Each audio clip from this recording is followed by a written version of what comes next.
And it made me realise it was on something that was significant to me. It was in front of me every single day, so I saw it every single day. So all of a sudden I had a pathway, and I could see where I wanted to go because it was written on the ball. I could see the final result, and I had a pathway that was dated, and step by step I made all the little improvements to get back. Unfortunately, the one thing that I wanted to get back to was indoor volleyball, playing for the national team again, and I was never able to do that. Based on the recovery from the injury, just the hardwood a little too much? On the injury. I could not handle the pounding on the joint, and I couldn't move as fast, twisting and turning because of the twisting motions. But there was one panel left on this ball that I hadn't filled in, and so really small on the bottom of the ball, and I didn't think that I'd ever be there, but I just thought, well, just in case, I wrote beach volleyball. And this was in 1993, so 3 years out from the Atlanta Olympics, and I wrote 1996 Atlanta Olympics. I figured maybe somehow that's where I'm going to end up, or I can aim to end up. And as I said, I got to the point where a year after I still couldn't play indoor, had an opportunity to play beach volleyball, and I took it and made it to Atlanta, then Sydney, then Athens, all because of that ball. The initial bug bit you because your brother needed an extra to make his team legitimate for a contest. What are some of the other things that inspired you to make volleyball the direction that you were going to take your athletic life? I think just that it was competitive. I'm a very competitive individual as well, whether I'm playing Scrabble or cards, or I remember when I was 10 years old, I was playing pin the tail on the donkey at my birthday party. I didn't win and I got really upset. I'm not a very good loser. I'm not a bad loser, but I don't like losing. Certainly. So I'm always trying to be the best at what I do, whatever it is. I had the opportunity to race in the Celebrity Grand Prix in Australia before the Formula One race in Melbourne. And twice I've done that now. And I wanted to win that race, and I was going at 160 to 200 kilometres an hour down the straight. I wanted to win that race, but of course I didn't. But now let me ask you this, because you brought up kilometres, and my conversion to miles per hour, it's not going to happen. No. But I understand you have a pretty fast serve. Oh, that's right, yes. In Atlanta I was clocked at 77 kilometres an hour. That was the fastest then. Then in Sydney, 85, and I believe now the fastest is about 87. So those two Olympics clocked as the fastest server, and I'm not a big strong girl, but it's the speed of the arm and the technique that I guess gave me gave me the ability to do that, and that was a big weapon in Natalie and my game in Sydney, especially against the Brazilians, because we found that being against the Brazilians, they had touched the ball thousands more times than we did, and we didn't have that time to catch up to them, so we had to come out with some big weapons and use those weapons, and for us it was the serving.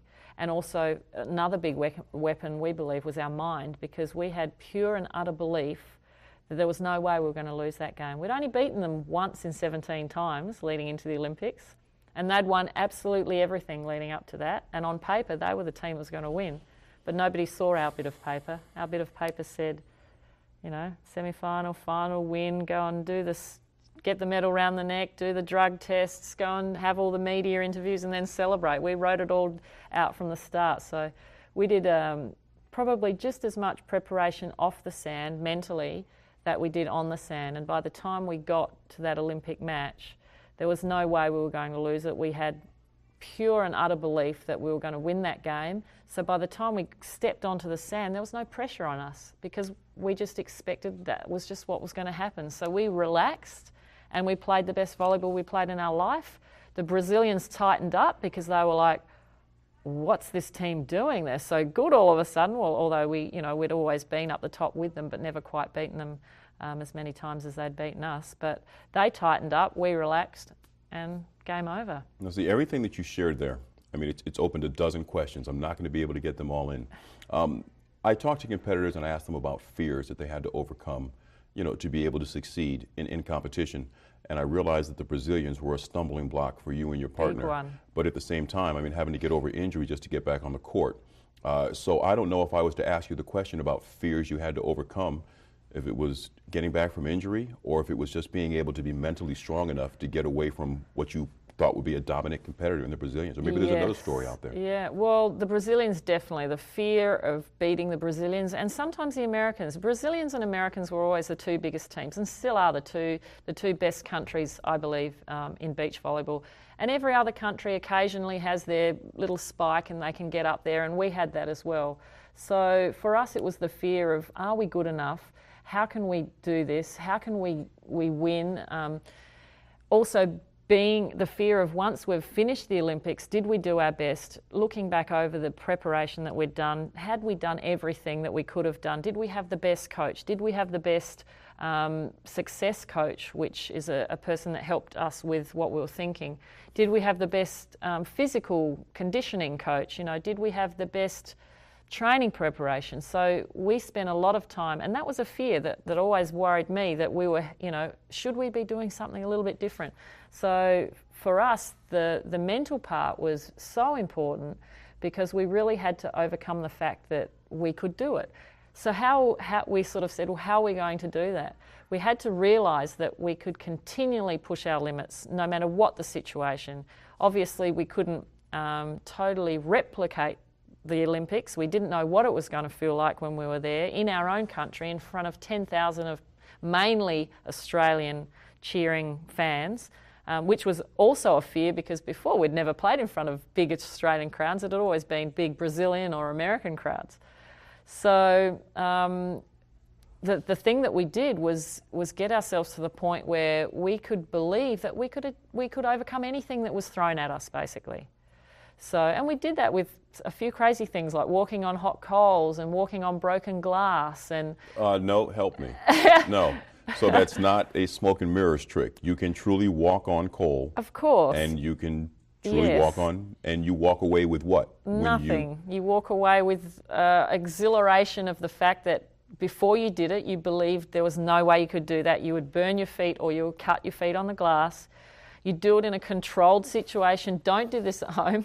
You do it, you know, with a controlled situation, the proper coals, a qualified instructor, and all the lead-up work to getting across it. You get across it and you look back and you go, well, that was easy. What else in my life am I afraid of doing, or do I think there is a limit to that I've reached, that I can just take those few steps and look back and go, wow, that wasn't as hard as I thought it was. And for us, it became beating the Brazilians in particular. And that was the game that we knew that they would make the final. We figured it would be us and them.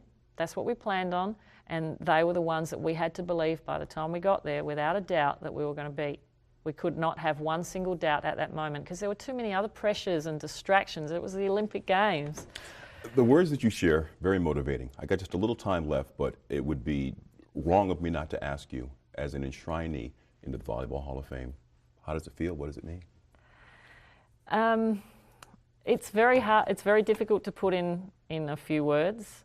My whole life has been volleyball. I love the sport dearly. I love all the people involved in the sport. In every single country, I have friends all over the world. It's an amazing award to be honoured in another country and amongst such greats of the sport. And I think when I first started playing volleyball, I go back to when I was 16 years old, and I said, I love this sport.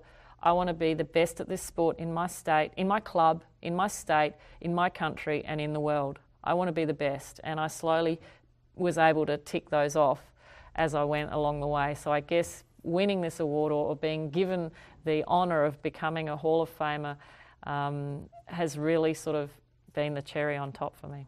Congratulations on meeting your goals and maybe even surpassing some that you hadn't seen, and I'm sure there's still some yet to come for you. There are no limits. Congratulations to you. Thank you. Everybody, 2007 Volleyball Hall of Fame enshrinee, Kerri Pottharst.